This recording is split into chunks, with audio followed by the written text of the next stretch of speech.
right, the world is bracing for Iran's next move after the U.S. struck several nuclear facilities over the weekend. Many wondering what that means for America's involvement now in the Israel-Iran conflict. Michigan Congresswoman Debbie Dingell joins us now live with her perspective on this. Good morning, Congresswoman. Good morning to all of you. Good to see you.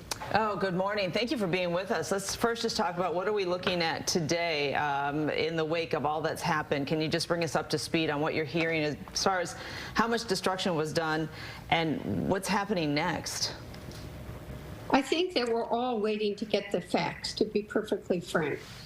We have a classified briefing tomorrow. Members of the House and Senate are returning. The House has votes tonight.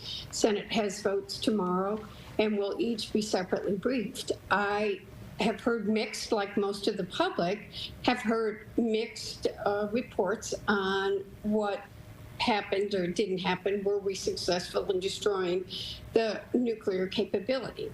I do want to thank the men and women of the military who put their lives at risk, and grateful that they escaped. But now I have many questions about what is going to happen next. Did we destroy all of the nuclear capability? Did they move it?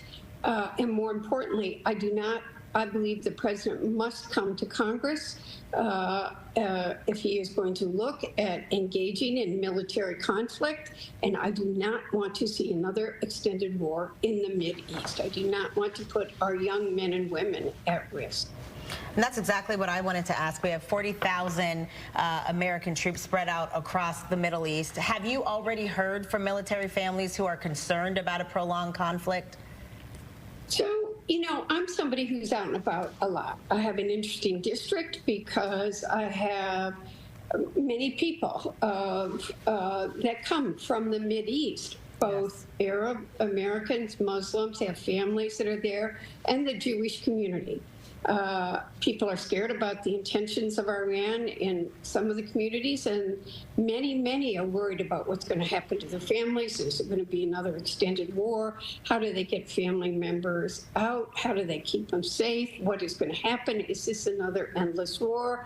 And then I have the University of Michigan campus, and while the students are out, I have heard from a number of young, both men and women, who are afraid that the draft might come back. There's a lot of anxiety and fear and lack of information. Congresswoman Dingell, and once again, thank you so much for your time here. You had just mentioned, you know, you are not interested, and I'm probably safe to say most of the country is not interested in a prolonged war like the war in Iraq or the war in Afghanistan, some years-long conflict or war, however you want to characterize it. At the same time, could it also be true that Iran should not and cannot have a nuclear weapon, and something needed to be done about that? Can both things be true? And what is the best case scenario for this strike? So I do not want Iran to have nuclear capability. I think nuclear weapons in the hands of some of these countries is a danger to world security and threatens World War III. But having said that, I believe diplomacy is very important. And I understand, probably, I don't know if understand's the right word. First of all, I want to make a statement. We had a Republican senator from Michigan following World War II, Senator Vanderburg, who was chair of the Senate Foreign Relations Committee, and said politics should stop at the ocean's edge. And we all want to protect the national security of our country. Having said that, I do believe diplomacy is what we should be trying to do, and trying to use diplomatic efforts to first achieve that goal. And we told the world that it wasn't we. President Trump said he was going to give it 2 weeks. And we have to make sure that we have a lot of intense diplomatic negotiations going on in many hotspots around the world, that we keep our credibility, that people trust. We've always been one of the world leaders. A lot of people, because of a number of international incidences, are wondering, who are we? Can we be trusted? And are the United States being trusted in using diplomatic negotiations as a way to try to de-escalate many things matters deeply. Congresswoman, can I just ask you about, for our comfort here, when you talk about your district, when you talk about Metro Detroit, Americans, what kind of intelligence is at work right now making sure that something is not threatening us here at home or our troops overseas?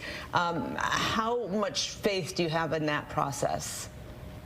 Well, I think those are two very different issues. I think we do need to be worried about our troops overseas. Again, we haven't had a classified briefing, but I do know that the United States is alert and on defense and knows that there is a very high increased risk. And obviously, it is easier to do damage in the closer geographical area. But I'm not telling you anything you haven't read in the papers. They're worried about sleeper cells. You know, in these times, it was only a week ago that we saw the murder of the former Speaker of the House in Minnesota and her spouse and 2 other legislators shot. We saw people put on target lists. You get copycats. We had a briefing yesterday with the state police and the head of the National Guard, which quite frankly we have not had before. They're very much on top of it. I think recognizing the times there are not specific Michigan threats, but within an hour of that we saw we need to get more answers, but we saw what happened at a church in Wayne, and thankfully a security guard was able, I don't want to see anyone shot and killed, but he had many weapons on him, and it would have been a mass shooting. So we're living in times that people are feeling strongly and normalizing violence. And if I have any message today, I don't care what the issue is. We've got to stop normalizing violence. Every one of us has to stand up against it. Absolutely. Congresswoman Dingell, thank you so much for your time this morning. We really appreciate it. A lot of people feeling some kind of way about these uncertain times, and it's great to be able to speak with our lawmakers, and we know that you jumped on with us at a late request, so we really appreciate that as well. Thank you so much. Thank you. Be safe. You as well.